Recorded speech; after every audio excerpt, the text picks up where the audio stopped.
Hello and welcome back to Fantasy Nuts UK. This is the What's Next series, and tonight I am joined by one third of the Fantasy Wildcard, the in-season fantasy football weatherman, and he does some elite under the radar rookie threads on Twitter. Matt, what is going on, mate?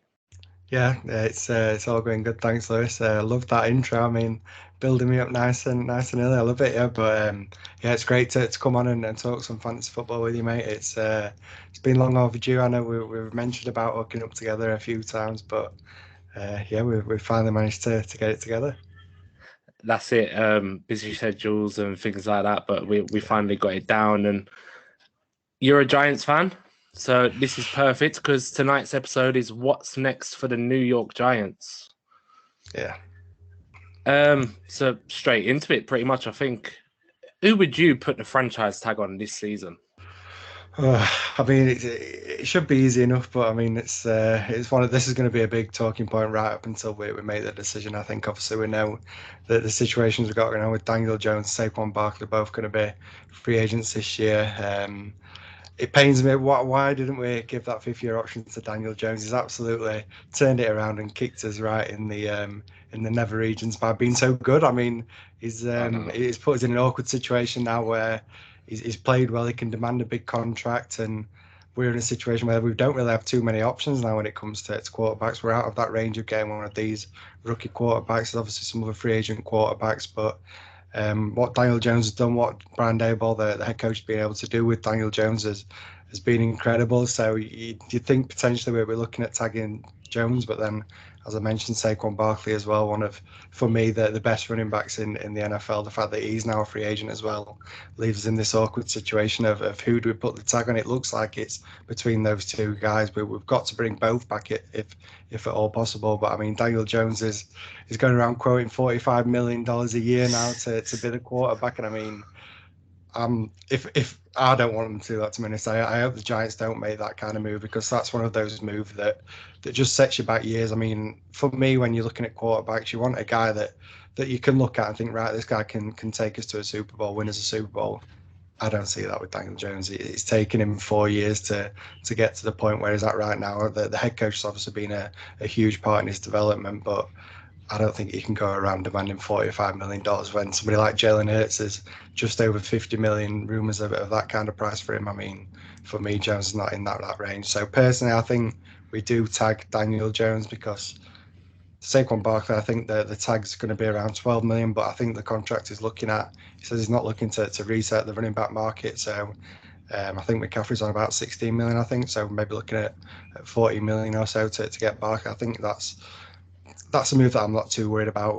We've seen the situations that running back with somebody like Zeke Elliott, but as I say, Barker's one of the best running backs. So personally, the long answer there to your question is I think Daniel Jones is the guy that we tag. Yeah, I mean, for me, I wouldn't be paying 45 million for him, but I suppose he's looking at it in the way that like what Jared Goff's getting about 33.5 million, something like that a year. And I think it really helped him this season when, even though he didn't get the sort of fifth year, but when DeBoll came in, the first sort of public thing he announced was Daniel Jones is our quarterback for 2022. And I think that sort of gave him the confidence for this year. And he just sort of played without any pressure on his back, really. But yeah, I thought you might have said Saquon for the tag, but it does make sense what you're saying because you don't want to pay that sort of money for Daniel Jones. He ain't going to Yeah. win you a Super Bowl, and it's the sort of thing that definitely would bite you in the ass. Yeah, I just think it's one of those situations now where, like I mentioned, the quarterback situation. It's what do you do? Do you go after one of these other free agent quarterbacks, a Derek Carr? I mean, he could be demanding around the 30 million, and what's the tag about 32 million, I think, for a quarterback. So I'd rather Yeah, just take another year, Daniel Jones, put some weapons around him, some wide receivers, and then let's see what he's got if he performs like he did this year. And I mean, we mentioned about how well Daniel Jones performed, but I mean, really, I think a large part of that is what the defense did. I don't think, well, Daniel Jones obviously took a step forward. He wasn't amazing. I think he threw like 15 touchdowns. So I mean, it's not like mm. he's gone on a world breaking kind of season. He's been good. He's been serviceable, and he's definitely taken a step forward. But like I said, I just don't think he can go demanding that kind of money because he's yet to show it for a long period of time. Yeah, absolutely. I mean, he's always had legs as well, but his ability to extend plays and things like that this season he seemed a lot more comfortable doing it. But yeah, like you say, the defense was very good. But you mentioned wide receivers and that as well, which moves nicely into the next one. Which, if any, wide receiver do you think would be a good fit for the Giants and for fantasy football?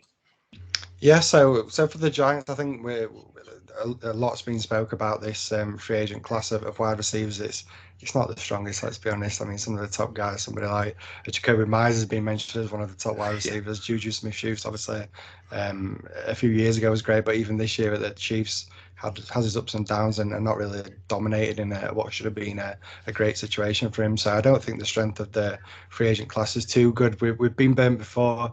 It's funny because I was absolutely loving it when the Giants got Kenny Golladay when we got him in free agency, gave him that big contract, and I mean, look how that one's worked out. So I think we should have hopefully learned from his mistakes of paying Hey, up it for was worth it for that one block, though, wasn't it?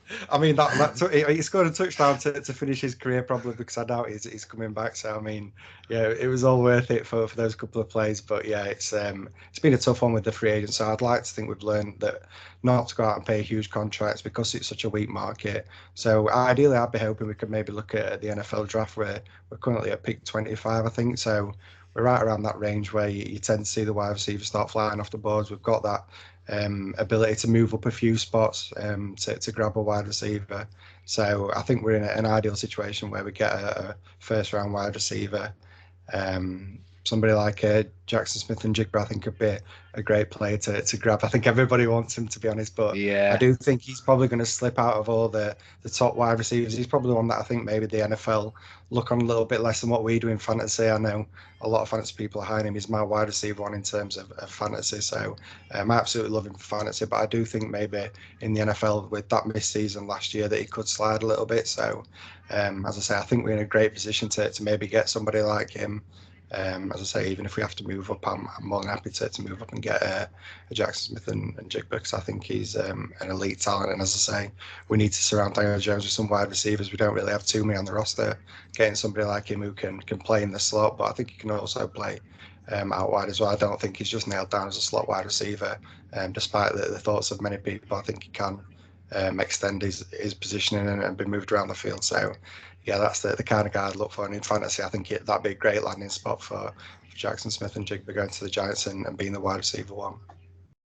Yeah, it's he's definitely, for me, out of all the rookie wide receivers coming in, Smith-Njigba is definitely the one for fantasy football specifically that from day one, if your team's rebuilding and you've had a couple of early picks or whatever, he will be the one you can put in your lineup straight away. Whereas we've seen like when Justin Jefferson came out and he had a few weeks before he got going, and a lot of players have. Some people have. Well, Jerry Jeudy only just got going this year, and but I think he's the guy that from day one you can plug and play. Yeah. What about, because it was only yesterday that he got cut, Robert Woods. Mm-hmm. What would you think? Because he's a body. He's a body with a heartbeat. So I mean, we'll take him. As I say, we're so desperate at wide receiver. You've just got to look at the roster that we had last year. I mean, trading Kadarius Toney as well. He's gone on to look great in the flash. But to be fair, he did for the Giants. It's just getting him on the field that was the hard part. But yeah, we've literally got nobody. So I mean, somebody like a Robert Woods, a veteran wide receiver on a cheap deal. I'd be fine with that, to be honest. I'd be fine with any. The thing is that I just don't want us to go out and pay a huge contract to one of these wide receivers because we feel like we have to. Whereas I think there is some maybe depth further down in this free agent class where we don't have to pay a huge contract, but it's going to be somebody that's going to be serviceable and an upgrade on what we had last year. So yeah, that could definitely be somebody that we could potentially look at. I think if Robert Woods was to go, I know we're in sort of dynasty and best ball season, but if Robert Woods was to land on the Giants before the draft, by the time we get to redraft leagues and all the charity leagues that go on and that, I think his draft capital will almost be back to how it was with the Rams 2 years ago. Because especially if you add just maybe one wide receiver in the draft, say like a Smith-Njigba, they're going to be your main two guys, aren't they? Because Robinson got hurt but there is one other guy on the Giants that I do like. He's young. sort of broke out a little bit in ifs and spurts this year. Isaiah Hodgins, what are you doing with him in Dynasty? So startups, trading for him, or if you've got him on your roster, what are you doing with him? Yeah, I think it's at the moment it's a tough situation. As I say, we're still really early in the off season. There's, as you mentioned, there's plenty of different moves that can be made. We could end up bringing in 3, 4 wide receivers, or we might not even bring any in. I mean, it's the New York Giants. It's what we do. We managed to survive last year. I mean, we could quite easily go again. And like you mentioned, Robinson coming back, he looked great in parts as well. I'm not too sure if he's going to be ready for week 1, but hopefully if he is, then that's a guy that can do a little bit like what Kadarius Toney did, get him involved all over the field. So that's somebody that could be interesting. But yeah, Hodgson when he came in looked fantastic. Really surprised a lot of people. I think obviously over with the Bills, didn't really get a shot over there, came to us, and yeah, it was basically what we wanted Kenny Golladay to be. I mean, we paid that guy all that money, and then we get this guy coming in from the Bills who barely got a game, and yeah, he's been a huge part of what we did through the back end of the season anyway, and leading up to the playoffs. So he's definitely somebody that's interesting in Dynasty. As I say, there's a lot of moving parts still to go, but I mean, he could potentially be a wide receiver 2 or wide receiver 3 on this roster. I mean, if you're getting that kind of opportunity, the fact that you can get him so cheap in Dynasty, I mean, you could probably get him for a late third, maybe even less than that. He might even be on your waivers in some leagues if you've got shallow rosters. So in Dynasty, he's definitely somebody that you should be looking to grab just as a potential flex play, but there's potential for that value to grow depending on what the Giants do moving forward this off season. Yeah, absolutely. It is so early still, and so many things to happen in the coming weeks and months, and with the draft coming up, that's going to be round sooner than you think as well with the draft. But I really liked Hodgins at the back end of last year. If you're in a league with me, he won't be on waivers. Anyone, that is. But at the minute in startups as well, he's so far buried in the ADP. Yeah. He's not a casual player that will be scrolling, won't find him. Yeah.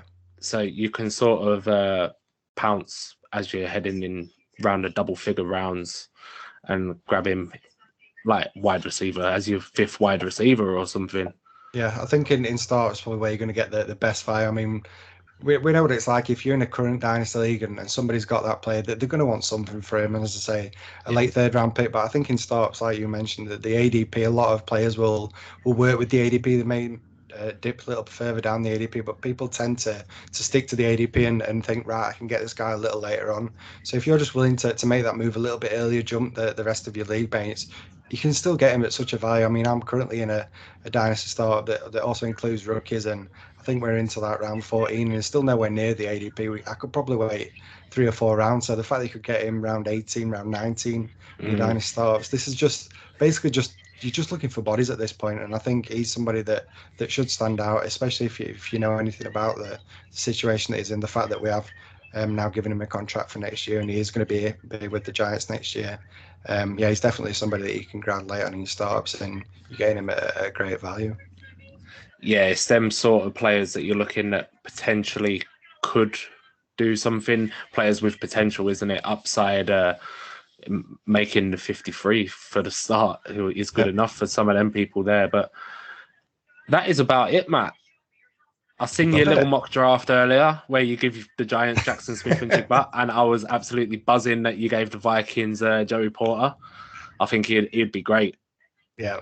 No, I mean, I had to get the Giants Jackson Smith and Jigba. As I said, it's my ideal situation, and I do think it's possible for us to grab him. But I mean, being a Giants fan, being a JSN lover, 2 and 2 together, mate, it had to be done. Fuck around and find out. Tell everybody where they can find you.